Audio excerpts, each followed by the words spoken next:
Creativity to me means freedom, the freedom to explore, the freedom to investigate, the freedom to question, the freedom to be completely curious and open.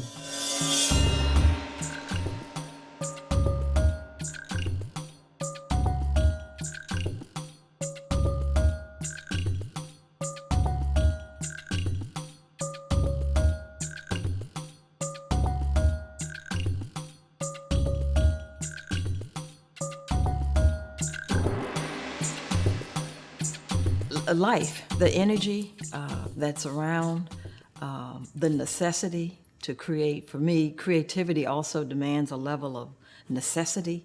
So inspiration isn't something that I wait around for, because as an artist, I find we're always collecting information, ideas, the memory of the light, the memory of a smell.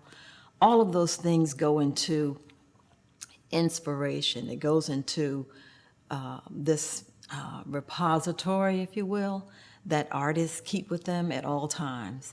It's almost being able to call it up when necessary, and at the same time, kind of a cataloging that constantly I'm engaged with, such that I'm never not working, because it's all going into this cauldron, if you will, this cumulative body of knowledge, this cumulative body of investigation.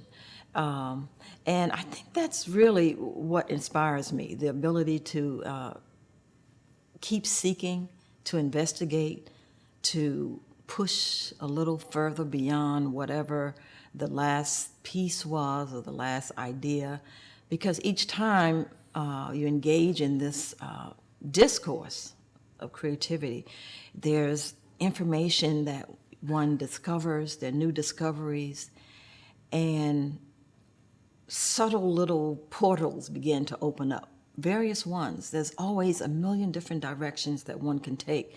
There's an expansiveness to learning, to investigating, to exploring.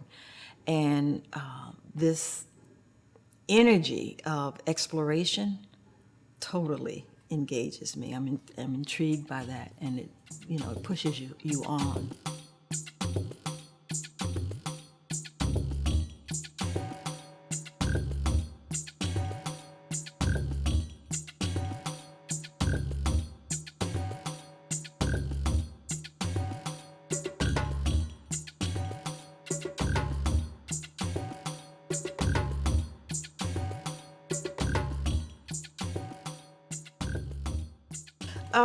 Well, you hit on something important, and that's like the materials. I guess I'm always struck with the innate quality of each material. And each element, it's like looking at the periodic chart and distilling life down to these various elements. I guess I'm really intrigued with this kind of innate nature of materials and how each different materials have a certain level of energy that comes with it. So I like to address that or utilize the energy of these materials. And, when you talk about clay and the vines and the paper and the materials, the steel, the iron, all of these things have very different, yet there's a similarity. And I try to draw these kind of analogies between disparate materials, things that seem quite different, yet at the same moment, there are these incredible places where they begin to merge and converge in very interesting ways. And oftentimes, it's from the unexpected place, the unexpected little material. In terms of topics, I try not to limit it like that. I'll start working and then things evolve from it, because if I come to the work with too many preconceived ideas, usually it's all botched up and wrong and backwards. So let's just come to it fresh. And I tried to come to it anew, and then work toward the moment when the walls dissolve away. You know, oftentimes when I come into the studio, I'll start by sweeping something mundane tasks like that, you know. And then, you know, I open the door and I'm engaged, like, thank you, I'm back into this creative space. You know, I see the studio almost as a laboratory, you know, where this work and this kind of investigation can happen. A safe place, if you will, where creativity can happen. And I try not to limit it, but to come in with an open mind and an open heart and open spirit and an open kind of courage to like go in and face the music, if you will, of what the day might entail. But does that mean that there's no rhyme or reason? No, because there's always a set of decisions that's already made in terms of materials, in terms of light, systems that I'm working on, projects. So there are these parameters.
The word courage comes up because you have to fight for the space, the time, the energy, and the resources to be creative. Now, that means a whole lot in this society, to do those things, and then to still hold on to your idea of what your creativity will be, right? You have to fight for it. No one gives you permission to be an artist. You have to claim it. You know, you have to fight for it. You know, I mean, the cliche that artists are these irresponsible bohemians smoking dope every day and living recklessly on everything. Maybe, but you can't get a whole lot of work done doing that. So, and we can speak of many thousands who've like burned up the energy, you know? And it's a lot to manage the creative forces. It's a lot to manage it. So for me, it is a continuous, I'm gonna say fight, I'm gonna say battle, to stand your ground. To stand your ground as a creative person, to stand your ground as an artist, and not back down.